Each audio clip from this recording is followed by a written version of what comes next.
5 февраля состоялось 4-е очередное заседание районного совета. Депутаты обсудили 5 вопросов. Внесли изменения в устав района и в положение о постоянных комиссиях совета, приведя его в соответствие с последними изменениями законодательства России. Еще одним решением народные избранники назначили публичные слушания по стратегии социально-экономического развития муниципалитета на период до 2035 года. А также большинством голосов одобрили отчет администрации о ходе реализации программы противодействия коррупции в муниципальном образовании муниципального района Сосногорск. 5-й заключительный вопрос заседания вызвал наибольший интерес, так как касался одной из самых острых в последнее время тем – обращения с безнадзорными животными. Как пояснила депутат Совета Елена Двожик, к сожалению, установленный федеральным законодательством порядок по обращению с животными без владельцев, предусматривающий отлов, стерилизацию и возврат животных без владельцев на прежние места их обитания, показал свою неэффективность. В связи с этим депутаты предложили внести в действующий порядок изменения, объединив при этом усилия с другими муниципалитетами республики. В ходе сбора предложений было озвучено порядка 50 предложений от жителей муниципального района Сосногорска, которые были объединены по темам, по группам, грамотно сформулированный перечень вопросов, которые мы предлагаем внести. Он есть у вас на руках, можете его прочитать. Среди предложений, например, возможность организации приютов с помощью системы государственно-частного партнерства, а также грантовая и иная финансовая поддержка общественных организаций, желающих заниматься вопросами содержания безнадзорных животных.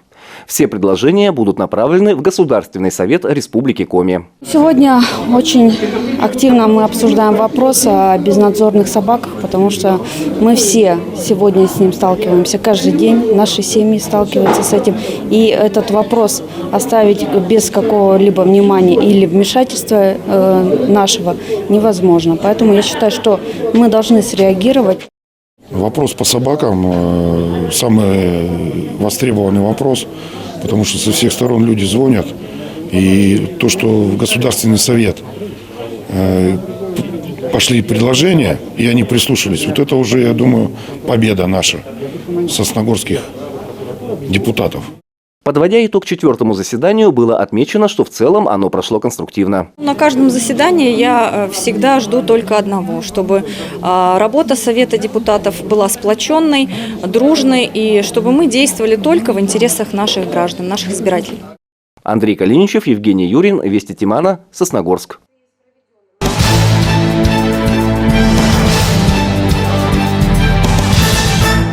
1 февраля в районе стартовал предварительный сбор предложений в рамках проекта «Народный бюджет» на 2022 год. Предложения принимаются по 11 направлениям. Это и сфера культуры, спорта, образования, благоустройства, малое и среднее предпринимательство. Также появилось новое направление – охрана окружающей среды. Сбор предложений продлится до 20 февраля, а инициатором может стать любой гражданин. Необходимо только заполнить заявку по форме и направить в адрес администрации района лично или по электронной почте. Также специальные ящики для сбора предложений были установлены в Доме культуры «Горизонт», в здании управления жилищно-коммунального хозяйства Куратова 2, в обществе инвалидов в 5-м микрорайоне, в 6-м микрорайоне это здание ФОК, и в здании МФЦ и Доме детского творчества. Ждем ваших предложений. В Нижнем Одессе и Войвоже заявление можно подать в администрациях городских поселений, а в поселках обратиться к специалисту по работе с территориями. После сбора заявок уже с марта начнутся встречи и обсуждения проектов. Напомним, проект «Народный бюджет» реализуется в Коми с 2016 года. Жители муниципалитетов высказывают свои предложения по финансированию того или иного проекта, важного для района. В Сосногорске работы в рамках проекта начались в 2017 году. Тогда было реализовано сразу 10 проектов в различных сферах. Каждый год жители района выдвигали все новые и новые предложения. От ямочного ремонта автомобильной дороги в деревне Пожня, включая мостовой переход через реку Пожня-Йоль, до игрового комплекса в Керках. Детская площадка расположилась в самом центре поселка, рядом со зданием начальной школы детского сада. Проекты могут быть любыми. Главное – желание жителей не только выдвинуть и поддержать проект, но и принять участие в его реализации деньгами или своим трудом. Андрей Калиничев, Наталья Максимова, Евгений Юрин, Вести Тимана, Сосногорск.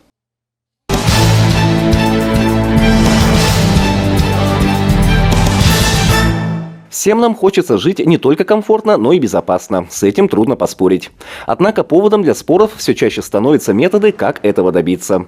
Да, проблема с безнадзорными животными неоднозначна, но хотелось бы, чтобы все происходило законно и человечно, не ожесточая при этом никого. Есть те, кто решительно выступает за радикальные меры. Против них выступают защитники четвероногих. И каждый по-своему прав. На этой почве страсти разгораются с каждым днем все сильнее, особенно в соцсетях. Люди, не стесняясь в выражениях, оскорбляют друг друга, переходят на личности. Тут уже, по-моему, люди пошли против людей. Кто-то должен над этим задуматься. Этого не должно происходить. Я об этом читала, что такие вещи происходят в других городах, и у нас в этом плане была всегда спокойная ситуация. Поэтому меня это очень беспокоит и тревожит. Нельзя публиковать все, кто что не придумал. Нельзя этого публиковать. Тем более, раз такая ситуация случилась в Ухте. Не секрет, что, размещая в городских пабликах жареную информацию, администраторы этих групп преследуют зачастую одну цель – за счет количества комментариев увеличить посещаемость группы, а значит и возможность заработать на этом. Однако против неразборчивой подачи информации выступают даже те, кто имел плачевный опыт стычек с собаками. Как, например, Галина Тимонникова, случай с которой активно обсуждали в сетях и опять-таки через третьих лиц. Сегодня жительница Сосногорска сама рассказала, что с ней произошло. Около ПЧ. Там собаки, 3 собаки было, и 3 бежало со стороны вокзала. Больших собаки. Они сначала пробежали вперед, обгоняя меня вот по этой тропинке. Потом резко развернулись, начали бросаться на меня, гавкать громко, агрессивно, хватать за одежду, за рукава, за ноги. Смотрела я как-то раз телепередачу, в которой говорила, что нельзя поворачиваться к ним спиной. Они набрасываются, им главное сшить человека, уронить. И вот я как бы стала карабкаться в кусты, ломала палки, громко кричала, но время тут как бы участок удаленный, с дороги не видно. И вот потом я забралась на забор, который упал, и я побежала дальше. Они с меня стащили пимы, вот эту ногу, пострадала всего больше правая нога. Потом они у меня вырвали сначала пакет, в котором были остатки еды, там бутерброд был, они его просто растерзали, они еще между собой набрасывались друг на друга агрессивно, визжали вот так вот. Меня спасли только то, что было очень холодно и были пимы. По словам Галины, что спровоцировало такое поведение собак, для нее осталось загадкой. Шла спокойно, обыкновенно. Может быть, шуршание одежды, как бы на мне был длинный пуховик, который шуршал, и руками я не махала. Шла, в руке была сумка, в другой руке пакет. Но даже после пережитого горожанка уверена, что перепалки в соцсетях совсем не выход из сложившейся ситуации. От первого лица это все надо делать, а не основываться на слухах. Меня вот это возмутило. И всегда, когда вот эти бурные обсуждения не очень приятные, особенно те, кто пережил нападение этих вот собак, безнадзорных, как их теперь принято называть, пишут всякого того, что вот мы, например, про меня, когда фотографии мои были выложены, пост был выложен обо мне, люди писали всякое разное, что вот она, наверное, сама их пинала, вот она плевала, ничего подобного никто не делал. Просто это очень болезненно и так как бы не очень приятно. И комментарии такие, что у нас сейчас общество разделилось на 2 фронта, кто за собак и кто против собак.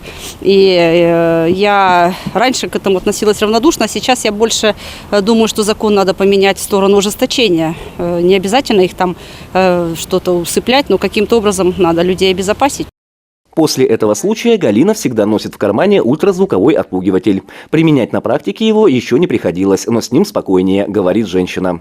Еще одна спорная тема среди жителей – кормить или не кормить беспризорных животных. Кто-то, конечно же, их жалеет и пытается хоть как-то облегчить собачью жизнь. Животное, вот видно уже, что в сильный мороз ему очень тяжело. Бросила кусочек мяса, выскочила из машины, стала на меня кричать, угрожать в том, что она меня сейчас сфотографирует, выложит в сетях.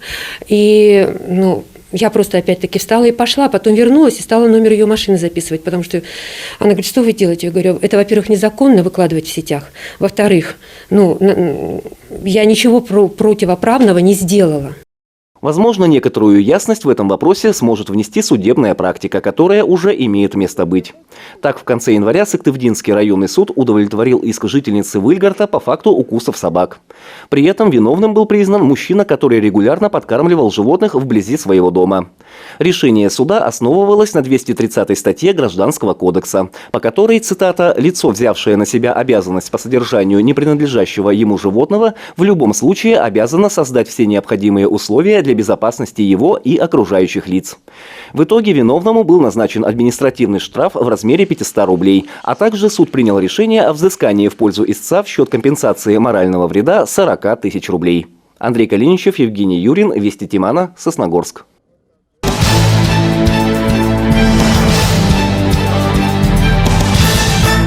В Сосногорске почтили память легендарного машиниста Ивана Пироженко. Именно он 5 февраля 1943 года провел в блокадный Ленинград первый состав с продовольствием. Тогда герой-железнодорожник нес трудовую вахту в Волховстроевском отделении Кировской железной дороги, которая в наши дни переименована в Октябрьскую. Но в 1947 году был переведен в Сосногорское локомотивное депо, где проработал 14 лет. Мы помним его все. Подвиг как железнодорожника это был очень огромный.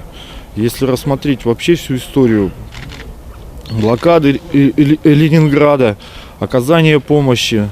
Последние годы жизни Иван Пироженко провел в поселке Синдер Княжпогосского района Республики Коми. Благодарные потомки решили увековечить память человека, чье имя неразрывно связано с прорывом блокады Ленинграда. Мы изготовили мемориальную доску, и ее повесили на здании локомотивного депо.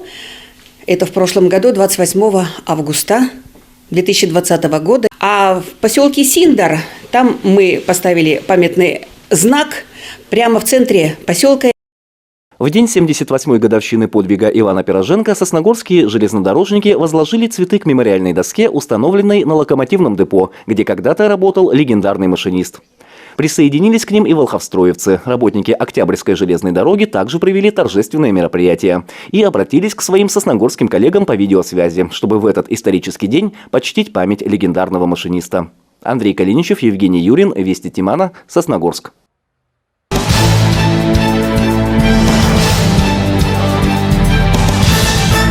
В Сосногорске состоялось открытое первенство по плаванию, посвященное столетию образования Республики Коми. В соревнованиях приняли участие 60 спортсменов из Сосногорска и Буктыла. В течение 2 дней юноши и девушки преодолевали дистанции от 50 до 800 метров.